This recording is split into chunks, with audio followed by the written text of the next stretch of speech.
Welcome to Mastering Modern Machiavellianism, a channel tailored to dissect the 50 tenets that govern this contemporary philosophy.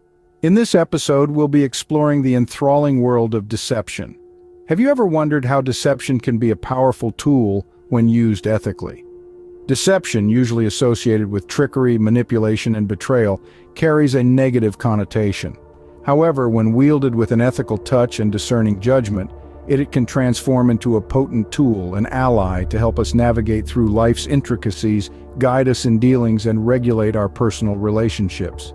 Deception is not confined to lies or falsehoods. It is a multifaceted approach ranging from subtle innuendo to strategic misdirection. Rather than stigmatizing and viewing as a negative singular trait, it's pivotal to recognize that it can be employed ethically and advantageously. We should perceive it as a spectrum of strategies that can be employed constructively under the right circumstances. Quite fascinating, right? So let's dive into the intriguing history of deception and its masters. Before we delve into the tangible world of historical warfare, let's take a detour into the realm of mythology, where deception often takes center stage. The ancient Greeks, who we will later discuss in the context of the Trojan horse, were no strangers to the art of deception. One of the most intriguing examples revolves around the Sphinx and her riddle. The Sphinx, a mythical creature with the head of a woman and the body of a lion, posed a riddle to all who wished to pass her, and those who failed to solve it were devoured. The riddle was, what walks on 4 feet in the morning, 2 in the afternoon, and 3 at night? It was through the cleverness and wisdom of Oedipus, who understood that the answer was a man, that the Sphinx was defeated. This story illustrates an important aspect of deception. It's not just about misleading others, but also about seeing through the deceptions of others. In the world of mythology, as in the real world, the ability to decipher and understand deception can be as powerful as the ability to wield it. With this understanding, let's delve into one of the most famous historical uses of deception, the Trojan horse. Before we delve into the Battle of Salamis, let's take a step back in time to another chapter of history where the art of deception played a pivotal role, the Trojan War. This ancient conflict, steeped in myth and legend, provides one of the most iconic examples of strategic deception, the Trojan horse. After a decade-long siege, the Greeks found themselves unable to penetrate the impregnable walls of the city of Troy. In a desperate bid to end the stalemate, they resorted to deception. The Greeks constructed a massive wooden horse, deceptively presenting it as a peace offering to the Trojans. The unsuspecting Trojans, believing the horse to be a divine gift, brought it within their city walls. Little did they know the horse was not a token of surrender, but a vessel of doom. Concealed within its hollow belly was a select force of Greek warriors. As night fell, these hidden Greeks emerged from the horse, opening the city gates for their compatriots to storm in and seize Troy, thereby ending the war.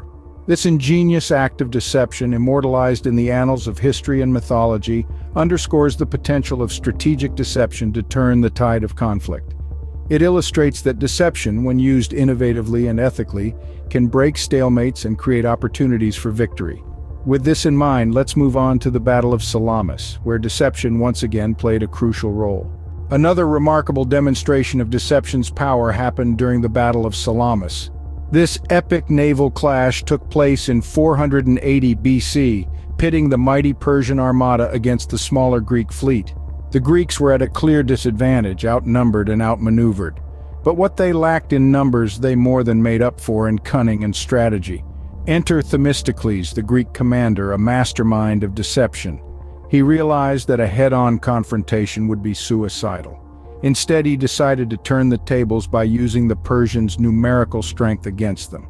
He concocted a plan to lure the Persian fleet into a narrow strait of water, the Straits of Salamis, where their larger ships would struggle to maneuver. To execute this plan, Themistocles needed to deceive the Persian commanders. He spread false information, convincing them that the Greeks were on the brink of fleeing. The Persians, eager to seize the opportunity, took the bait. They pursued the Greek fleet, believing they were chasing a retreating enemy. However, once the Persian ships entered the straits, they found themselves trapped. The narrow confines of the strait neutralized their numerical advantage. Their larger ships were unable to maneuver effectively, turning the Persian strength into a weakness. The smaller, more agile Greek ships were then able to attack and defeat the disoriented Persian fleet. This strategic deception was a stroke of genius. It allowed the Greek fleet to overcome a formidable opponent and score a decisive victory despite being vastly outnumbered. The Battle of Salamis marked a significant turning point in the Persian Wars, ultimately leading to the preservation of Greek culture and democracy.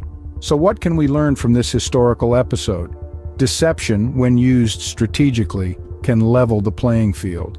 It can turn an apparent weakness into a strength, and a seemingly insurmountable obstacle into an opportunity. In the hands of a master like Themistocles, deception becomes a potent weapon, capable of changing the course of history. Once again, deception proved to be a game-changer, shifting the odds in favor of the Greeks. In the complex world of human interactions, the clever and judicious use of deception can indeed make a significant difference. Deception, like any tool, can be wielded for both constructive and destructive purposes. To unlock its power ethically, we must employ it strategically and judiciously. Here are 3 principles to guide your deceptive endeavors. First, we need clarity of purpose. Before embarking on any act of deception, we must clearly define our objectives. What is it that we hope to achieve? How will deception contribute towards attaining our goal? A deception without a purpose is a manipulation without cause, and that's a dangerous path to tread. Second, understanding the audience is key. The efficacy of deception hinges on understanding the target audience. We must comprehend their motivations, beliefs, and vulnerabilities. The deeper our understanding of their psyche, the more persuasive our deception can be. This is not about exploiting vulnerabilities, but about connecting with the audience on a level that resonates with them. Finally, we must consider the selective and strategic application. Deception, as we've mentioned, is a double-edged sword. Overuse can erode trust and damage relationships. Therefore, we need to employ it judiciously, targeting specific situations where it can provide a clear advantage. We must avoid long-term deceptions, as the risks of exposure and trust-breaking are simply too high. Now, these principles aren't designed to encourage deception, but rather to guide its ethical use. They are meant to ensure that when we employ deception, we do so with a clear conscience and a clear goal in mind. We must remember that the ultimate aim is not to deceive for the sake of deception, but to use it as a tool to navigate the complexities of human interaction. Remember, the key to unlocking the power of deception lies in its strategic and judicious application. It's not about lying for the sake of lying, but about harnessing the power of persuasion to achieve a greater purpose. It's about understanding that deception isn't inherently evil, but a tool that, when used with caution and understanding, can be wielded to great effect. So, how can we apply deception ethically in our daily lives? Let's delve into the world of business and personal relationships, where strategic deception can be a game changer, provided we emphasize the importance of maintaining trust and integrity. In the arena of business, opportunities to employ deception strategically abound. Negotiations are a classic example. Deception can be used to gain leverage, create a smokescreen around your actual intentions, or outmaneuver competitors. For instance, you might feign disinterest in a particular deal to downplay its value, enabling you to negotiate more favorable terms. Or perhaps you might imply having alternative options on the table, pressuring the other party to sweeten their offer. However, it's vital to tread carefully. While these strategies can provide short-term gains, maintaining a reputation for honesty and integrity is paramount for long-term success. Deception in business should be a tactical move, not a habitual practice. Let's shift our focus to personal relationships. Here too, deception can serve as a diplomatic tool to manage situations, avoid conflict, or protect sensitive information. Picture this: your partner asks your opinion on an outfit. You don't particularly like it, but you know they do. A small deception, saying you love it, can prevent unnecessary conflict and preserve your partner's happiness. Or consider a scenario where a friend shares a secret with you, but another friend probes for information. A strategic deception can protect your friend's confidence while steering clear of dishonesty with the other. But remember, in relationships, trust is the bedrock. Use deception sparingly and only when it serves a higher purpose, such as protecting feelings or preserving confidences. So as we navigate the complex dynamics of our personal and professional lives, we find that deception, when used sparingly and strategically, can be a powerful tool, but it's a delicate balancing act. We must always strive to uphold trust and integrity, for these are the pillars that sustain our relationships and reputation. While deception can be a potent tool, it should be used sparingly and strategically to preserve trust and maintain healthy relationships.